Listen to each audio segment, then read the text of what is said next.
Assalamualaikum warahmatullahi wabarakatuh. Perkenalkan, nama saya Muhammad Al-Farizi dengan NPM 2412110024.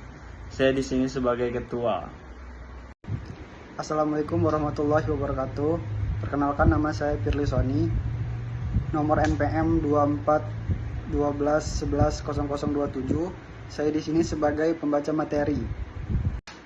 Assalamualaikum warahmatullahi wabarakatuh. Perkenalkan, saya Tirta Yasan Nurrahman, MPM 2412110020.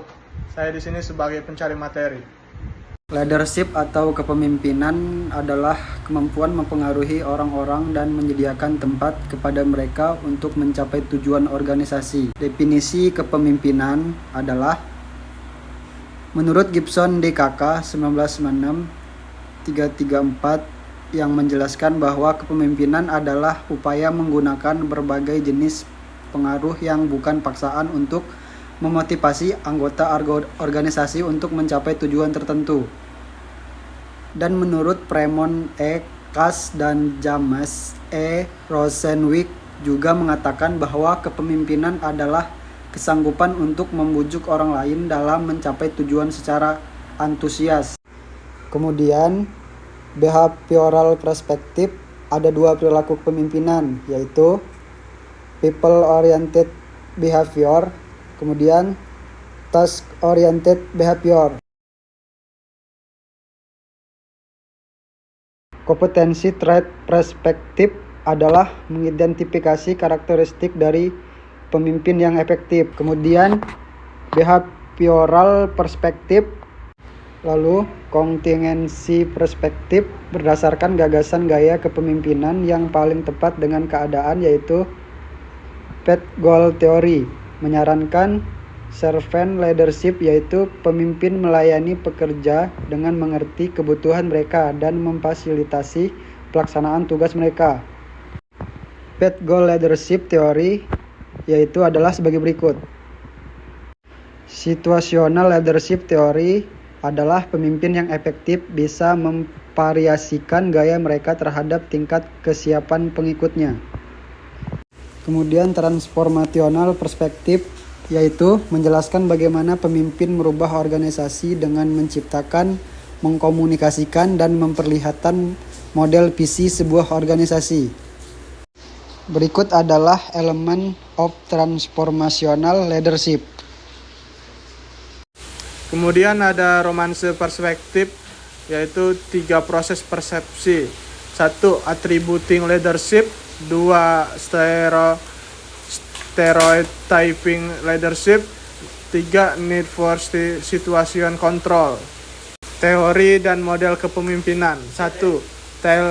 Telling orientasi tugas tinggi, hubungan rendah. Kepemimpinan mendefinisikan peran dan memberitahukan kepada orang-orangnya apa, bagaimana, kapan, dan di mana tugas itu dilakukan. 2. Selling atau orientasi tugas tinggi, hubungan tinggi. Kepemimpinan memberikan perilaku pengarah dan perilaku pendukung. 3. Participating atau orientasi tugas rendah, hubungan tinggi. Kepemimpinan dan pengikut bersama-sama mengambil keputusan, dengan peran dari pemimpin adalah mempermudah dan berkomunikasi. 4. Delegating atau orientasi tugas rendah, hubungan rendah. Pemimpin memberikan sedikit pengarahan maupun dukungan. Komponen akhir dari teori ini adalah mendefinisikan 4 tahap kesiapan dari pengikut. R1. Orang-orang yang tidak mampu maupun tidak bersedia mengambil tanggung jawab untuk melakukan sesuatu. R2. Orang-orang yang tidak mampu tetapi bersedia melakukan tugas pekerjaan yang perlu. R3. Orang-orang yang mampu tetapi tidak bersedia untuk melakukan apa yang diinginkan oleh pemimpin. R4. Orang-orang yang mampu dan bersedia melakukan apa yang diminta pada mereka. Kepemimpinan strategis. Kepemimpinan strategis adalah kepemimpinan yang Prinsip-prinsip tersebut menurut Stephen R. Covey dalam Adi Sujatno 2006, Principle Cancer Leadership terdiri dari 1. Belajar terus-menerus.